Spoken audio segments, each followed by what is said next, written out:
Okay, hello YouTube. Thank you for tuning in. This is Granny Al, and we're on Beauty Manifested, or you go by Gigi now. I'm now Gigi, She's thanks now to my Gigi. great-grandchildren who call me Gigi for great-grandmother. Exactly. And she is going to speak on financial advice for young men and women. It's very interesting that Danielle came to me today talking about advice to young men and women.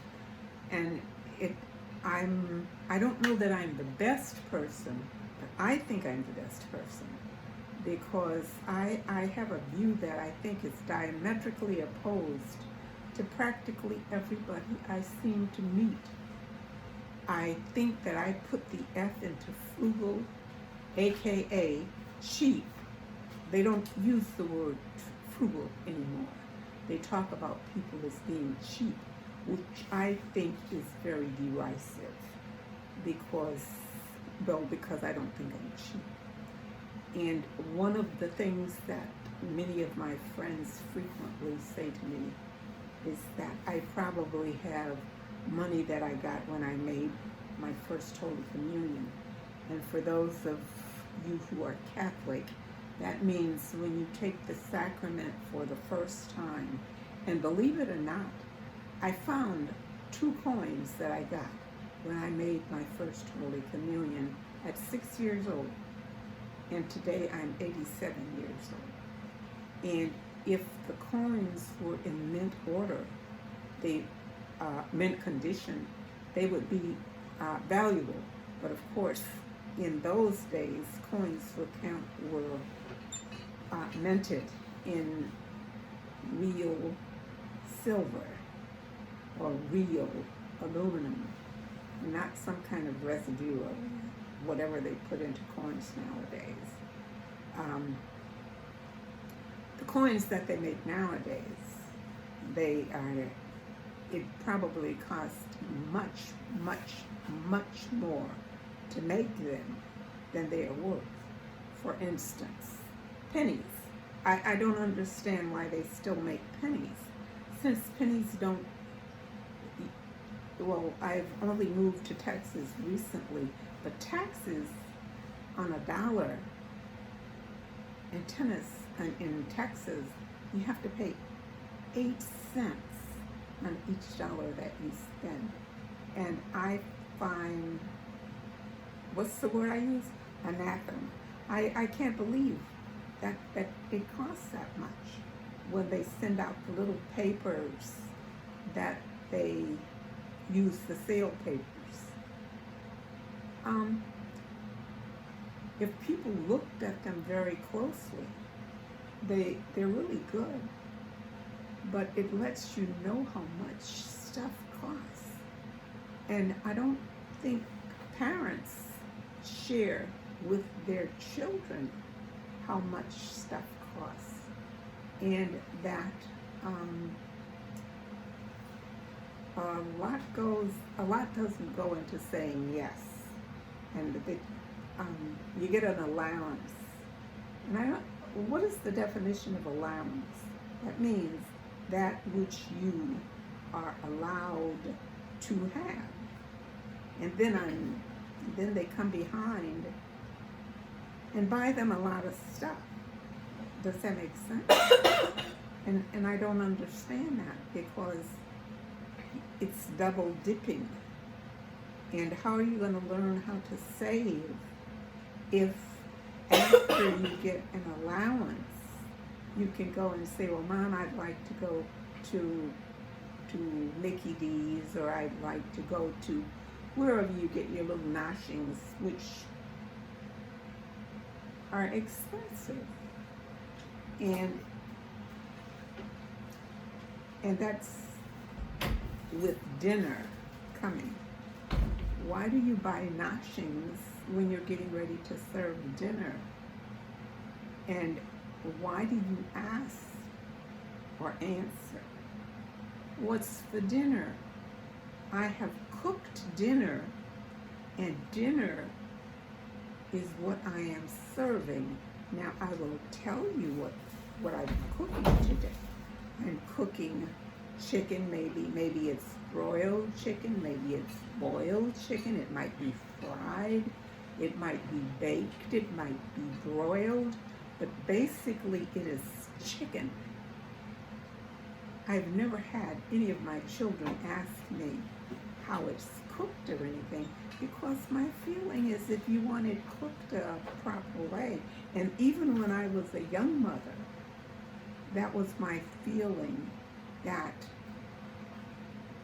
I'm cooking, and if you want it a certain way, then you best get to my knee and find out how you cook so you can cook it the way you want it. But I wasn't raised like that. One of the things my son even today says to me when I repeat something that my mother used to say to me all the time, and I know she wasn't the first person to say it, because I've heard another person whom I respect a lot say it, and who in turn said it after someone. But anyhow, it was, we did not have any money, but we were never poor. And she defined why we were never poor. So to me, right away, without anything else, being poor means not having anything. My son says to me, Mama, he calls me, Mama, don't say that, because y'all wasn't poor. Y'all wasn't poor. Y'all was poor.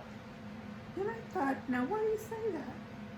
And because I had, to me,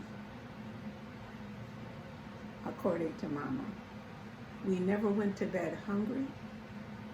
We never went to bed cold. And there was always someone else to tell us, whatever goes wrong, you've got us and it's going to be all right. So, and at 87 years old, I always say to myself, what else is there? And mentally, I have begun to define rich, according to today's standards, is having a lot of stuff. But, and I ask to, I don't think I want to ask forgiveness, but I would like understanding when the person that I think today is making one of the greatest impressions on our children, on our young people, is our president. And our president is doing more damage to this country than anybody I have ever known, anybody I've ever heard. And again, I think when I was a child, and I grew up in the segregated South, and one of the things that when you walk down the street, or when you walk, wherever you went, even in the segregated South, you said, "Good morning, how y'all today?" And I eventually stopped speaking that way when I moved to the North. I always say good morning to everybody, anybody, doesn't matter. I notice in Texas, most of the people say good morning or good afternoon or whatever. They, as my mom used to say, they give you the time of day. And somehow that's how decent people live. At the way I look at it, that's the way decent people live.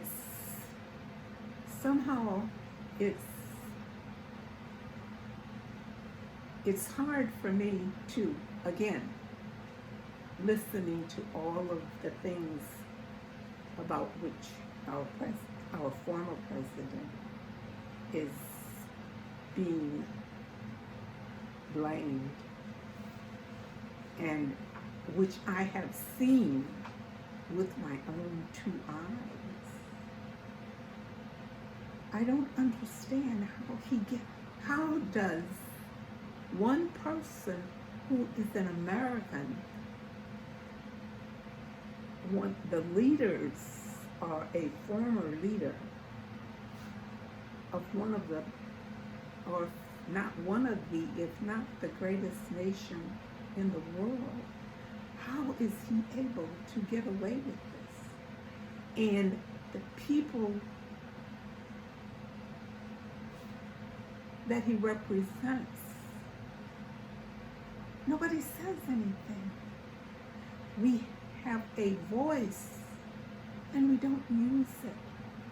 When they talk about who agrees or who disagrees with something, for the number of people in this country, and I always think I was not the sharpest knife in the drawer, but the fact that they say things and they give you a percentage. They tell you 60% of something, 80% of something, 90% of something, 35% of something. And people just take that and they go away. They never say anything. But do they understand that that the number means that is that number out of 100? So if we're talking about 35 or 30, 60, 70, whatever, out of 100 people, say that there are 1 million people in America. That's a supposition, which of course is not true. But take 1 million people, and 30%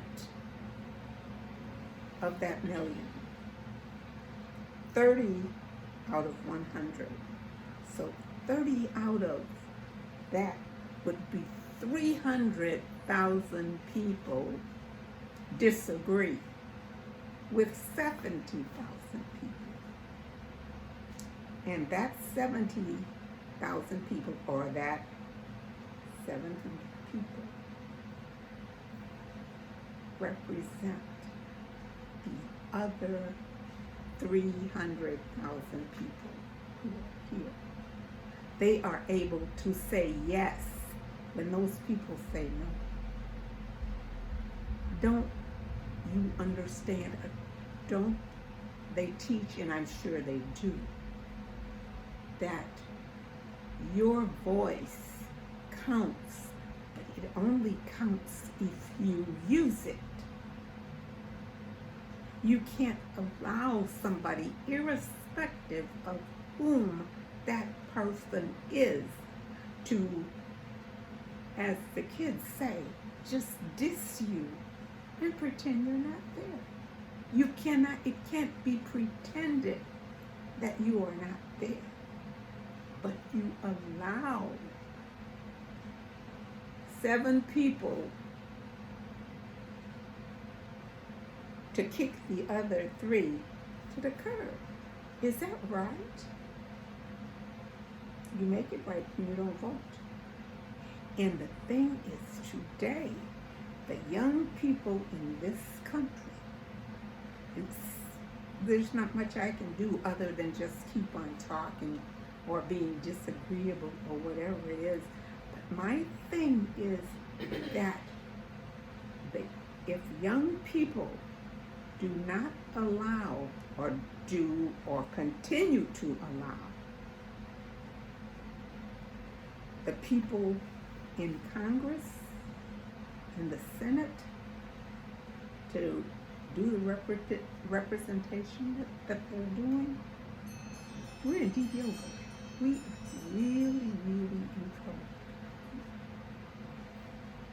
I would like to be able to do something, but I'm at that fork in the road where I can only hope that the young people with whom I come in contact will listen to me, or at least will do something with their voice, because your voices mean a lot, but only if you use them. And it doesn't matter how much money somebody has. If you don't use your voice, if you elect those people in Congress, and that's how it happens, when you let the delegates that go there, if you let them represent you with the voices that they're using, and you go along with it, it really means, how does that phrase go? Silence is consent. If you don't say something, that means it's all right. If you go someplace and somebody says, is that okay? And keep on stepping, it matters. It really matters. I remember when there was a time when our vocational technical center started. And a lot of people, when you say vocational technical education, and right now you're having a chance to see what is happening with all of the people where folks are, where the bosses and the companies are showing people how to do what they want done. And that is what vocational education is that you do it, don't say it. And if you ever watch the cooking program, everything is laid out before you get ready to cook. Every pot that you need, every food that you need, and somehow to be absolutely certain that it is done right, you have what is called a sous chef, who, with the main cook, who is putting everything out in order that everything is done correctly. When they get there, they get to that table, before you start cooking, turn on the stove to be sure that it is at the right temperature so that it begins cooking at 350 degrees from the beginning. You don't put what you're cooking that's supposed to be cooked at 350 degrees, you don't put it in and turn the oven on, because the oven is not at oven temperature at that time. So it means that whatever you're cooking isn't going to be good. You measure everything that you need, because Murphy's Law, when you get ready to get it, rats. Let me go and see if all of a sudden you don't have 3 of the ingredients that you need. Duh, as the kids say. And that's the kind of thing. You talk about kids for saying things like that, but sometimes it's the only thing that describes it. Duh! Now, does that tell you how bad something is? That's the word that you've got to describe? That says it all. It says it all about everything going right back there to the table. You put it there, you need. These are the steps to how you cook. And the first thing is you assemble everything you need. Turn the oven to whatever it is. Bring the water, turn on the stove so the water begins to boil if you're supposed to put it into boiling water. And if you don't believe that's right, try cooking some pasta, some grits, what else do they, some broccoli. And start it off in cold water. If you start it in cold water, you're going to have it so that it is mush by the time you bring the water to the boil, unless you turn it off as soon as it starts to boil, because by that time it's been cooking at least 4 minutes, because it takes almost 4 minutes to bring water to boil. And it's the kind of thing that at the beginning what you're talking about is time. So time is your first ingredient. Then you want to be sure that you've got a measuring cup. You ever get ready to start off and, oh, rats, I don't have a measuring cup. So I'm just going to guess. And I'm supposed to have a cup of water to do this. And of course, your idea of a cup is, have you ever seen that big mug? That's a cup. And then you've got a little glass sweet cup. That's a cup. But it is a cup that holds 8 ounces. If there is a line on it that tells you it's 8 ounces. Otherwise, it's 8 ounces plus whatever is at the top in air, because otherwise, if it goes to the top, you're going to spill it. And ad nauseam. That's the kind of thing that you can just talk and talk and talk and talk about why it doesn't work. But the idea is to be sure that you do everything right. Or you do, it doesn't even have to be right as long as you do it. And invariably, at the bottom line, you've done all of these things, it's done right. Even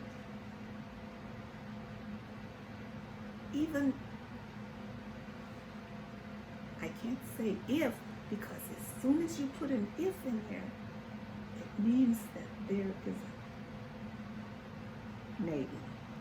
Maybe is not part of the contract. And therein lies another tale. And now what did we just make? We didn't make a mess.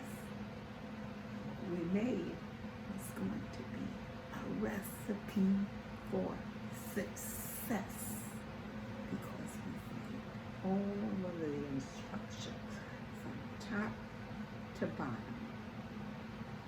And that's the way you do it. And you add some, wanna know what the biggest word in my vocabulary is? That was according to Mama. That's my mother. And this was before Aretha Franklin. I bet as soon as I say Aretha Franklin, most people between my age and 60, 65, or a little younger than that, as soon as I say Aretha Franklin, do they know what the word is? Let's hear from the audience. R-E-S-P-E-C-T. Therein lies another tale. Kids say, well, I can't spell that. You can spell R-E-S-P-E-C-T. What does that spell? Everybody knows that's respect. Hey, therein lies the tale. That's the way it goes. If it means something to you, you can spell it. And the only way it's going to mean something to you is if you have to pay a price. That's the other thing. You pay the cost to be, fill in this, to be the boss. Is that right? Is that the way it works in your house?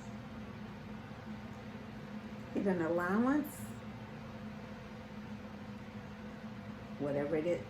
Now, you don't get what you need out of that, because having parents, your parents are going to continue to give you what you need to do their part of what they're supposed to do.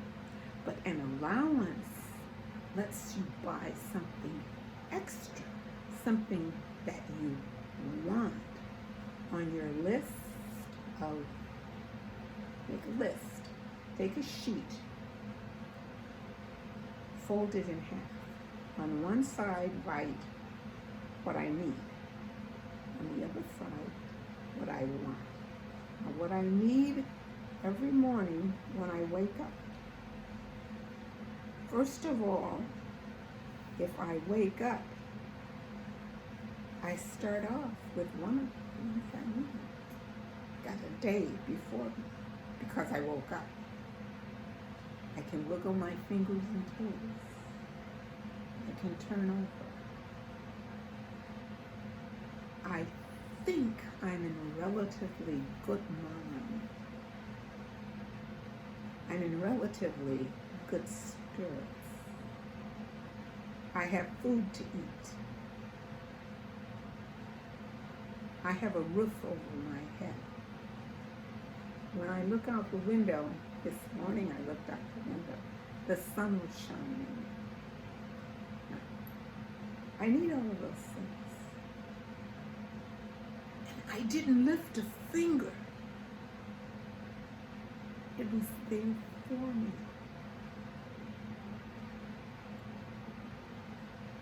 I can breathe. The air I'm breathing is good. I think I'm in a relatively good mind. I think. And if I'm not, I look at the people around me, not in my house, of course, because the people around me are really cool. They are responsible, and they give me everything I need. Not just what they want me to have. They give me everything and a lot more than I think I need. Because my mother told me I was not rich. I was never poor. And in this house, with my family, I am rich beyond words because I have everything that I need. And then some. People who love me, people who respect me, people who take care of me. I am an invalid, kind of. But the only thing I can't do is I can't walk. I can't really walk. But I have a walker, and I can use it, but I don't go outside without it. I have a really cool chair that is, it's just a really nice chair. It's motorized. And my neighbors are really very nice. The neighborhood where I live, where people, one of the things you always hear about the neighborhood associations, and you hear people talking bad about the neighborhood associations because they have rules. But in addition to having rules, they also make it easy for you to follow the rules. And for a long time, I was not really following the rules. And one day, I went to my corner, and every time I said, I think I'm going to start following rules, and I'm not going out in the street. And I get to this corner, and I finally said to one of my neighbors, kind of in passing, the reason I go in the street all the time is because the irregularities on the walk are so bad that I never know whether my chair is going to turn over or not. And that was really true. I really was never sure. And even if I didn't go fast, I wasn't sure, because there were so many declivities from one place to the other, and as well as that, it wasn't even across. It was one place up here and then another place down here. And a lot of the older people who walked fell sometimes, and they weren't walking too fast. But anyhow, I noticed all of a sudden every place, at least every place where I have gone, except for one place, every place has been repaired. I have no excuse for not walking on the sidewalk because they have repaired every place along the way that I walk. And I know it is not just along the way that I walk. And it's the kind of thing that you have to talk about when I talk about neighborhood associations. You realize that neighborhood associations are good, but only if the neighbors tell them what's wrong. If somebody had not gone and told them about this corner, and I'm sure it wasn't just this corner, because all of the places where I walk, and my son has told me, Mama, don't think it's just where you walk, it's where everybody walks. But it has all been taken care of. And it's something that, and all the neighbors say, good morning, good afternoon, how y'all doing? I see you got your dog with you today.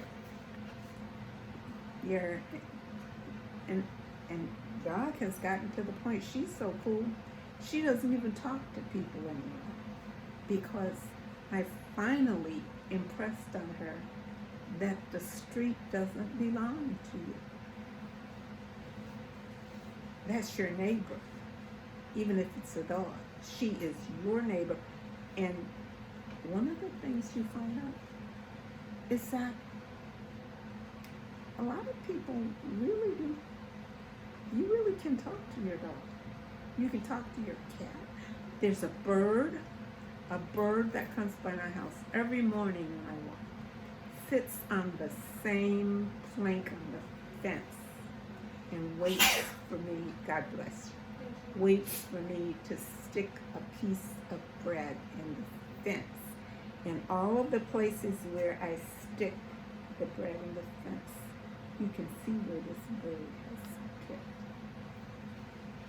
And the only thing that's wrong with that now, anybody out there in Texas want to know what's wrong with that? That means that I am interfering with their foraging, with the way they look for food and stuff. Because God takes care of all the food that the birds need until someone steps in and upsets the plan, so that now, when it starts to get cold, I'm going to have to make it a point to go out and put something there. So now I've been putting the bread a little closer to my door every morning, so that the foraging tendency that the bird has, that I have, with which I have interfered, she will still, or it will still have something to eat, because I will stick out some bird seeds or some little bread for her. And it's nice. It's nice to have a relationship with your animals. There's nothing like an animal. And if you're not an animal person, it's okay. It really is okay. But once you get an animal, you will realize how much, what do they call it, fur babies or feathered babies or whatever kind of babies they are. Makes a difference. Makes a difference. I had a dog who was a puppy, and then she became a big dog.